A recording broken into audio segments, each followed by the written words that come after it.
오늘 우리에게 주신 하나님의 말씀은 시편 4편 1절에서부터 8절까지의 말씀, 구약성경 806면입니다. 이 말씀을 저와 함께 교독합니다. 제가 먼저 읽겠습니다. 내 의의 하나님이여, 내가 부를 때 응답하소서. 곤란 중에 나를 너그럽게 하셨사오니 내게 은혜를 베푸사 나의 기도를 들으소서.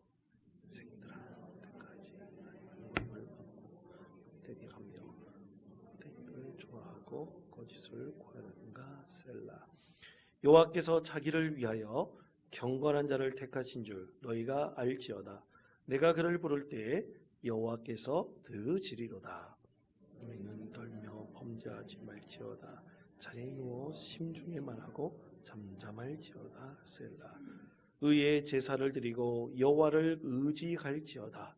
여러 사람의 말이 우리에게 선을 보일 자 누구뇨 하오니 여호와여, 주의 얼굴을 들어 우리에게 비추소서. 주께서 내 마음에 두신 기쁨은 그들의 곡식과 새 포도주가 풍성할 때보다 더하니이다. 내가 평안히 눕고 자기도 하리니 나를 안전히 살게 하시는 이는 오직 여호와이시니이다. 아멘. 여러분, 우리 자녀들이 가장 예뻐 보일 때가 언젠가요?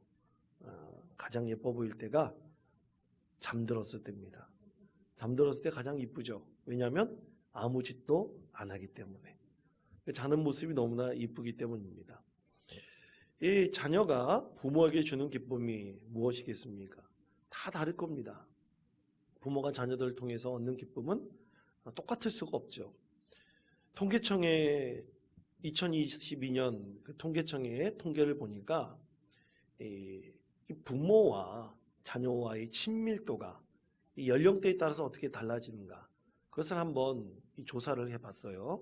이 화면을 한번 보시면 맨 왼쪽에 있는 것이 이제 20, 30대, 그리고 맨 오른쪽이 7, 80대 그런 게 통계가 있습니다. 그런데 그 녹색 그래프가 어떻게 뒤로 가니까 오른쪽으로 가면 갈수록 어땠습니까? 점점 짧아지죠. 그러니까 한 20, 30대 정도 되는 부모는 자녀들과 한 90% 이상 그 전후로 친밀도가 굉장히 높은데, 한 7, 80대 그 연령대의 부모가 돼버리면 이 자녀와의 이 친밀도가 한 70% 정도로 굉장히 낮아집니다. 왜 그럴까요? 여러 가지 이유가 있지 않겠습니까? 이제 자녀들이 나이도 먹고 독립했으니까 이 부부가 같이 사는 것이 더 익숙해지고, 이 자녀들이 사실은 먼 손님처럼 느껴질 때가 있지 않겠습니까?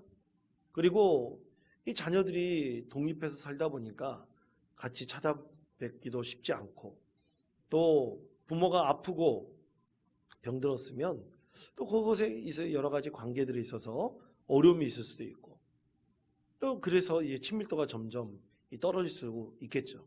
여러 가지 이유가 있을 거예요. 요즘에 저희 부부도 그래요. 저희 아들 둘이 다 밖에 나가 있습니다. 큰애가 주로 목요일 아니면 금요일 날 오는데, 올 때는 처음엔 좋아요. 근데 하루만 지나면 빨리 갔으면 좋겠다, 그런 생각이 들기도 합니다. 이 둘째도 이제 취직을 해가지고 멀리 떨어져 있는데 잘 오려고 하지 않아요. 이 직장이 너무나 멀어가지고 잘 오려고 그러지 않습니다. 그러니까 더 보고 싶은 거예요. 그런데 와서 보면 별로 얘기도 하지도 않습니다. 자기 시간에 빠져가지고, 자기가 하고 싶은 거에 빠져가지고 이 부모하고 잘 대화도 하지 않습니다. 자연스럽게 그렇게 되어버리는 것 같아요. 그래서 자녀는 가깝고도 먼 당신인 것 같습니다. 자, 그렇다면 우리도 누구의 자녀입니까? 영적인 우리 하나님의 아들, 딸들이죠. 하나님께서 우리 영적인 아버지이십니다. 근데 우리 하나님께서 가깝고도 먼 당신으로 느껴야 할까요? 과연 우리 하나님께서는 우리를 어떻게 생각하실까요? 우리 하나님께서 우리에게 대한 아주 귀한 말씀이 있습니다. 요한 3서 1장 3절의 말씀인데, 우리 화면에 말씀을 다 같이 한 목소리 읽겠습니다.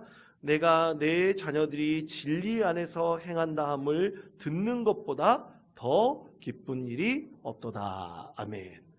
우리 하나님께서 어떨 때 기뻐하신다고요? 진리간에 거하는 자녀들에 대한 소식을 듣는 것보다 더 기쁜 것이 없다. 우리 하나님께서 말씀하셨습니다. 그렇습니다. 우리 자녀들이 하나님의 진리간에서 거하는 것, 그것이 우리 하나님의 가장 큰 기쁨이죠. 저희들도 마찬가지고 여러분도 마찬가지일 겁니다. 우리 자녀들이 부모의 곁을 떠났을 때 어떻게 하면 하나님의 진리 안에 거하는 자녀가 될 수 있을까? 온전히 하나님의 진리 안에 거하며 그들이 신앙을 온전히 지켜나갈 수 있을까? 아니면 더 성장시킬 수 있을까? 아니면 신앙을 일순간에 잃어버리는 것은 아닌가? 우리는 늘 걱정과 근심 가운데 있을 수 있습니다. 여러분, 사실 신앙이라는 것은 순식간에 잊어버리는 거예요. 여러분, 좋은 습관은 금방 무너져 버리는 법입니다. 마음에 의지가 있고 소망이 있고 바람이 있지 않으면 금방 잊어버리는 거예요. 그러나 나쁜 습관, 이런 것들은 금방 우리에게 익숙해진다는 것은 우리는 너무나 잘 알고 있습니다. 그래서 우리는 우리 자녀들이 진리 안에서 행할 수 있기를 늘 하나님께 어떻게 됩니까? 구하고 바라고 소망해야 됩니다. 그래야 결국 조금이라도 지킬 수가 있는 것이죠. 가르치고 또 바른 신앙의 모습이 무엇인지를 보여주며 믿음 안에서 거할 수 있도록 해야 됩니다. 자, 그렇다면 오늘 시편 4편, 이 다윗이 쓴 시편입니다. 하나님께서는 이 다윗의 어떤 면을 보시고 다윗의 무엇을 보시고 하나님께서 그를 기뻐하셨을까요? 전에 높은트 승립교회를 개척하셨고 지금은 많은 그리스도인에게 날기새라는 그 유튜브를 통해서 많은 감동을, 영향력을 미치고 있는 이 김동호 목사님이 이 다윗이 하나님을 기쁘시게 했던 것, 그래서 하나님께서 다윗을 기뻐하셨던 것, 그 이유가 무엇일까에 대해서 한 3가지로 이 설교를 하셨습니다. 첫 번째는 뭐니 해도 다윗의 믿음이었어요. 여러분, 다윗은 어떤 상황이든지 어떤 여건이든지 그의 믿음이 절대로 변치 않았습니다. 여러분은 하나님께서 기뻐하시는 것 중에서 가장 기뻐하시는 것은 믿음입니다. 히브리서 11장 6절 말씀, 지난주 설교 때도 말씀드렸듯이 믿음이 없이는 우리는 누구를 기쁘시게 하지 못합니까? 하나님을 기쁘시게 할 수가 없어요. 아멘? 그렇습니다. 믿음이 없는 자가 어떻게 하나님을 기쁘게 할 수 있겠습니까? 우린 믿음으로 하나님을 온전히 기쁘게 할 수 있는 것이죠. 그래서 하나님께서는 다윗 같은 믿음을 굉장히 좋아하셨습니다. 두 번째로 다윗이 늘 자신이 잘못한 것을, 죄진 것을 하나님께서 어떻게 했습니까? 하나님 앞에서 회개하였어요. 왕으로서 자신이 가진 권력으로 이 죄를 가리려고 했지만 하나님께서 그 죄를 드러나게 하셨을 때 그는 그 즉시 하나님께 어떻게 했습니까? 무릎 꿇고 회개하였죠. 그리고 하나님께서 주신 징벌에 대해서 달게 받았습니다. 피하려고 하지 않았어요. 변명하지 않았습니다. 그에게 어떤 일이 닥치든지 회개하는 믿음의 사람이었기 때문에 하나님께서는 그를 굉장히 기뻐하셨습니다. 우리도 그렇지 않겠습니까? 자녀들이 부모에게 잘못한 것이 있을 때 아버지, 어머니 죄송합니다. 내가 이런 부분에서 잘못했습니다. 용서해 주십시오. 그러면 우리 부모는 그 사랑의 마음으로 자녀를 그냥 받아주고 용서해 주는 거예요. 탕자의 비유를 보십시오. 집 나간 아버지의 돈을 다 탕진하고 돌아온 자녀라 할지라도 하나님께서는 그 자녀의 돌아옴을 기뻐 받으시지 않겠습니까? 세 번째로는 다윗의 마음이었어요. 다윗의 마음이 항상 어땠습니까? 하나님을 찬양하기를 원했고, 또 하나님께 감사하기를 원했고, 또 하나님의 은혜에 보답하기를 원했어요. 성경 말씀에 보면 시편에서 가장 많은 시편을 찬양으로 만들어서 하나님께 영광을 올려드리는 이 다윗을 본다면 그가 늘 하나님을 찬양하기를 원했고, 또 하나님께 감사하기를 원했고, 또 하나님의 뜻에 늘 보답하기를 원했던, 은혜에 보답하기를 원했던 다윗을 우리가 깊이 깨달을 수가 있습니다. 이렇게 믿음과 회개와 그의 마음이 늘 하나님을 기쁘게 하였던 것이죠. 자, 그렇다면 오늘 말씀에서 다윗은 하나님께 기도하고 있습니다. 하나님의 기쁨의 자녀인 다윗이 하나님께 기도할 때 하나님께서는 그에게 과연 어떻게 응답하셨을까요? 기쁨의 자녀가 하나님께 구하고 기도하는 것에 대해서 하나님께서는 어떻게 응답하셨을까요? 오늘 말씀에 하나님께서 응답하신 것이 무엇인지를 우리가 깨닫고, 우리도 다윗과 같은 하나님을 기쁘시게 하는 자녀가 되어 우리가 구하고 바라고 원하는 것을 다 응답받을 수 있는 믿음의 자녀 되시기를 축복합니다. 자, 첫 번째로 하나님께서는 다윗의 마음을 굉장히 너그러운 사람으로 만들어 주셨다는 것을 우리가 알 수 있습니다. 자, 시편 4편 1절의 말씀 다 같이 한 목소리로 읽겠습니다. 내 의의 하나님이여 내가 부를 때에 응답하소서. 너그럽게 하셨사오니 내게 은혜를 베푸사 나의 기도를 들으소서. 아멘. 자, 다윗이 굉장히 어려운 상황에 놓여 있다는 것을 또 이 시편을 통해서 그는 고백하고 있죠. 그래서 1절 말씀에서 고백하고 있듯이 곤란 중에 라고 말하고 있고요. 또 2절 우리가 읽지 않았지만 2절 부분에 보면 어느 때까지 이런 단어를 사용하고 있어요. 그러니까 이 곤란을 하나님께서 어느 때까지 하시든지 그 상황 가운데서 하나님께서 나를 어떻게 하셨다는 겁니까?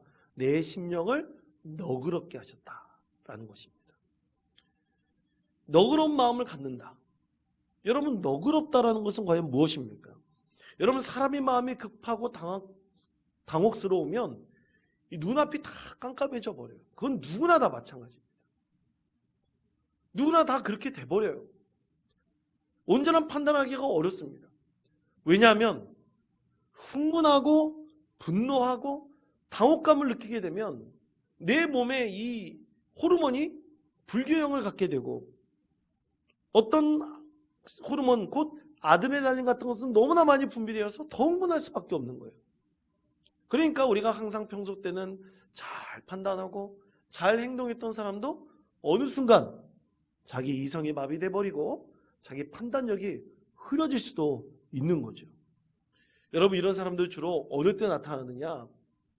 운동할 때 잘 나타납니다. 운동할 때 굉장히 흥분하는 사람들이 있어요. 그럼 운동이 잘 되지 않아요. 여러분, 운동의 가장 중요한 조건은 마인드 컨트롤입니다. 마음을 잘 다스려야 돼요. 그런 사람이 좋은 성적을 거둘 수도 있는 거예요.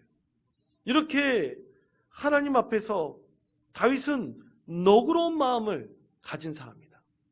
하나님께서 그렇게 너그러운 마음을 갖도록 해주셨다. 오늘 말씀을 통해서 우리에게 전하고 있습니다. 그러면 여러분, 어떻게 우리가 너그러운 마음을 가질 수 있을까요? 빌립보서 4장 7절에서 이렇게 말씀합니다. 4장 7절 말씀을 다 같이 한 목소리로 읽겠습니다. 그리하면 모든 지각에 뛰어난 하나님의 평강이 가 생각을 지키시리라. 아멘. 우리가 너무나 잘 아는 말씀이죠. 근데 우리는 쉽게 잊어버립니다.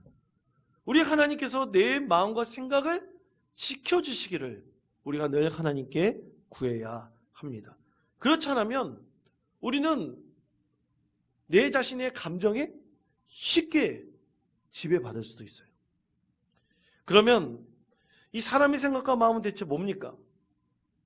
사람은요, 종종 자기가 갖고 있는 권위, 위치, 이것에 따라서 많은 사람들이 자기 아래에 있을 것이다. 이 힘의 균형 관계로 모든 세상을 보는 사람들은 다 그렇게 생각을 해요. 자기 생각과 마음대로 모든 것을 할 수 있다고 그게 착각하는 거죠. 그러나 여러분, 사람 밑에 사람은 없습니다. 그래서 예수님께서는 항상 우리에게 가르치시기로 어느 자리에 가잖아요. 그러면 예수님께서는 절대로 높은 자리에 앉으라 그랬습니까? 말라 그랬습니까? 높은 자리에 앉지 말라 그랬어요. 여러분, 예배당에 나오면 앞으로 나와야 됩니다. 높은 자리로 나와야 돼요. 뒷자리로 가면 안 됩니다. 지금처럼 저렇게 뒷자리에 앉아 계시면 안 돼요. 늘 앞으로 나올 수 있어야 됩니다. 그러나 하나님께서는, 이 예수님께서는 사람이 먼저 상석에 앉지 말라 그랬어요. 왜?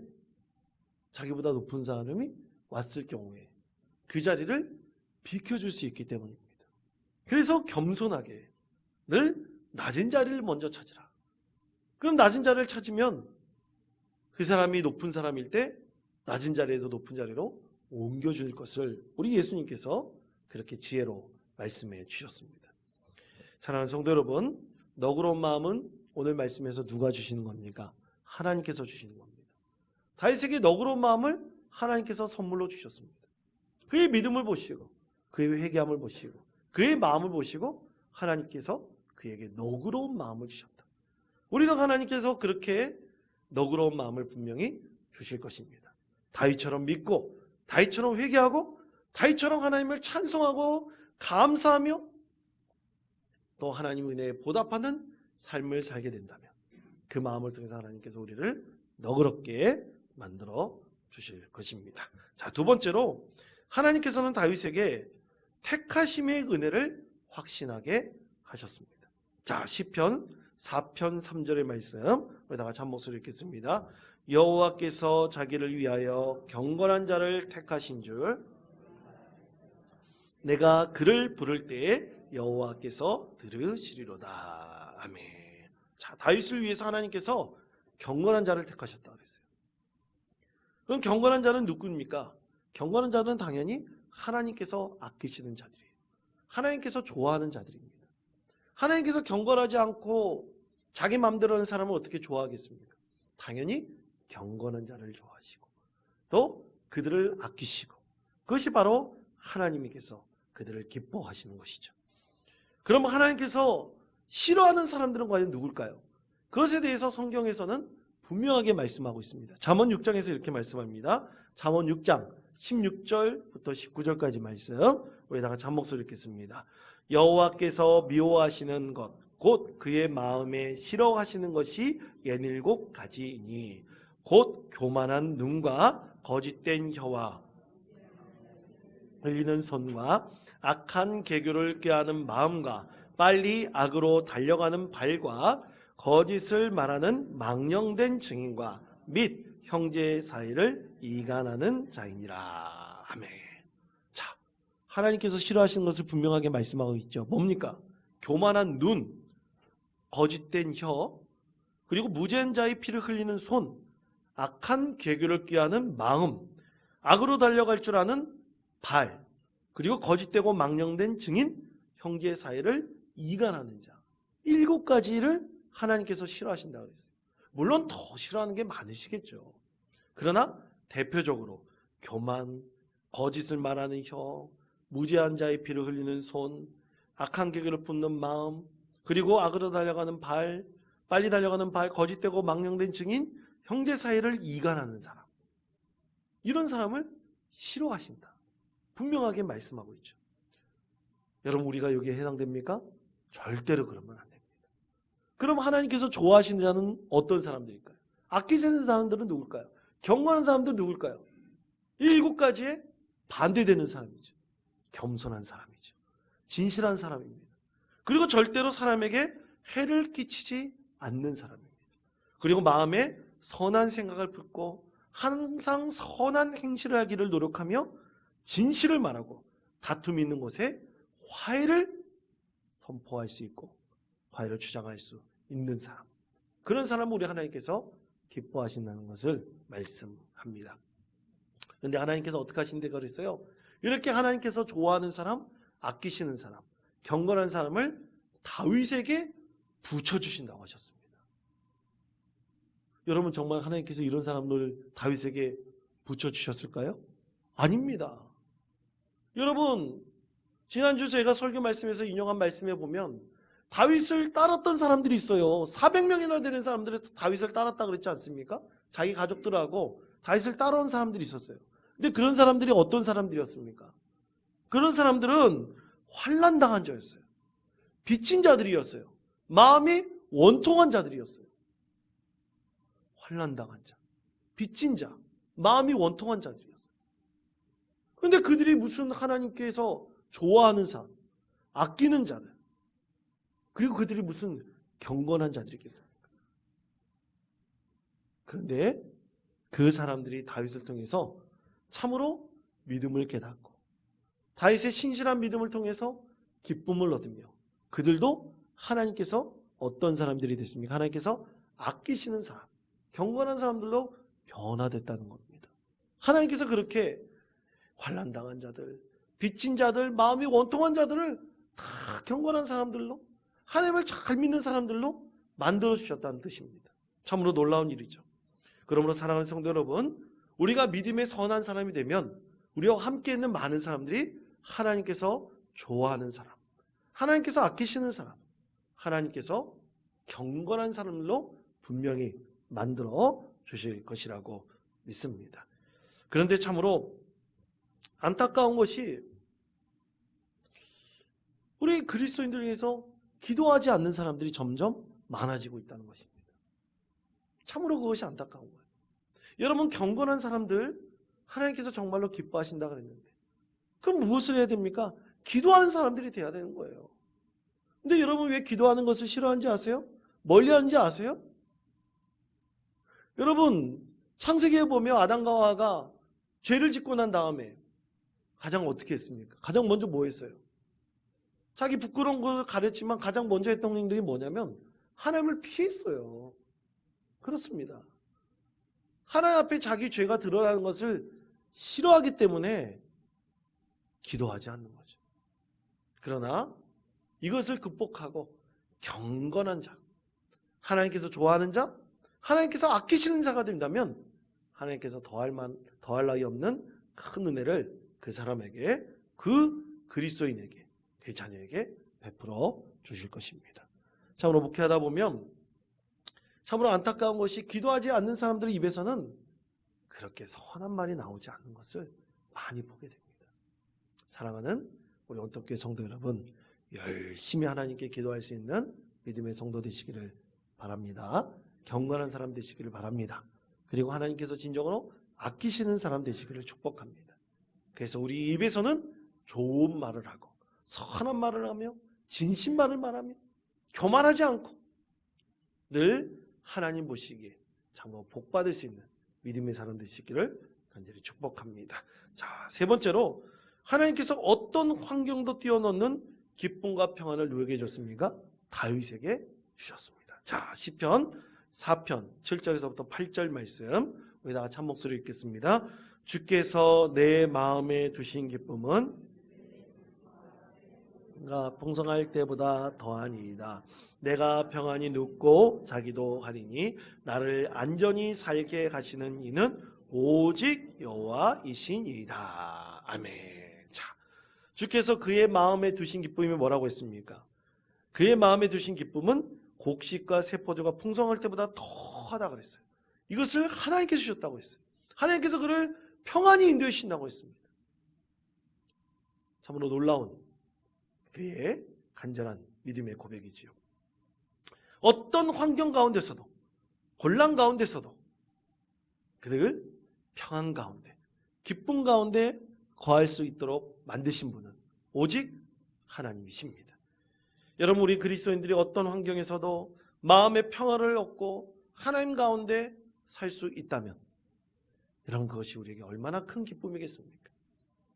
여러분, 우리는 종종 기독교 재단에서 운영하고 있는, 또 병원에서 운영하고 있는 호스피스 이 병원이나 재단을, 이 병동을 방문했을 때 그곳에서 생을 마감하시는 분들을 우리가 종종 볼 수가 있습니다. 이 기독교 사역에서 굉장히 중요한 것 중에 하나 호스피스 사역이 있어요. 이 호스피스 사역을 통해서 많은 분들이 얻는 마음의 평안은 이 죽음도 뛰어넘을 수 있는 그 마음을 갖게 된다는 것입니다. 이 사람에게 있어서 이 죽음을 뛰어넘을 수 있는 믿음을 갖는다는 것 결코 쉽지 않습니다. 그런데 우리도 분명히 마지막 때가 올 거예요. 그때가 분명히 올 텐데 우리가 믿음으로 진정으로 이 죽음이라는 이 어둠을 극복할 수 있는, 이 두려움을 극복할 수 있는 용기를 우리 하나님께서 주신다면 그 가운데 우리는 얼마나 큰 기쁨과 평안을 얻을 수 있겠습니까?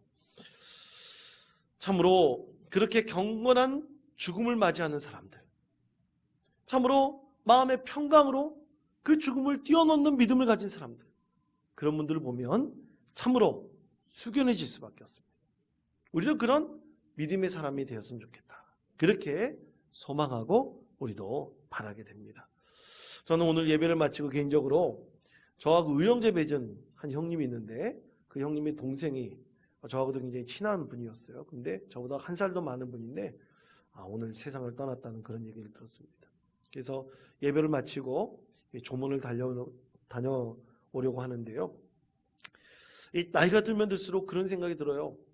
이 죽음에 대한 소식들이 굉장히 많이 들립니다. 아마 더 나이가 많은, 저보다 더 연배가 많으신 분들은 더 많은 죽음의 소식들을 들을 거예요. 저희 아버지도 한번 그런 얘기를 하시더라고요. 이 아버지 친구 되신 분들, 저희 아버지만 살아계시고 다 돌아가셨어요. 그럼 친구 이 죽음의 이 자리 가가지고 조문하고 오시면 그렇게 마음이 편치 않으셔야 했어요. 참으로 사랑하는 자들이 세상을 떠나는 것을 지켜본다는 것은 굉장히 힘든 일입니다. 그러나 우리 하나님께서 예수 그리스도의 구원의 은혜를 우리 가운데 베풀어 주셨고, 언젠가 우리도 죽음의 그 앞에 섰을 때 두려워하지 않고 육신의 장막을 벗고 하나님께 주시는 그 평안과 구원의 기쁨 가운데 거할 수 있다면 그만큼 좋은 것이 이 세상에 어디 있겠습니까? 이 사랑하는 성도 여러분, 이런 마음을 우리가 늘 하나님께서 주신다는 것을 잊지 마시기를 바랍니다. 오늘 다윗에게 주신 것 다 믿음의 자녀인 우리에게 하나님께서 분명히 주실 것입니다. 그런 것을 우리 하나님께서 우리에게 주시고 우리 가운데 진정한 평안을 주시고 하나님께서 우리 가운데 함께 하신다는 이 믿음을 가지고 언제든지 어떤 상황이든지 믿음 가운데 승리하는 복된 성도 되시기를 간절히 축원드립니다.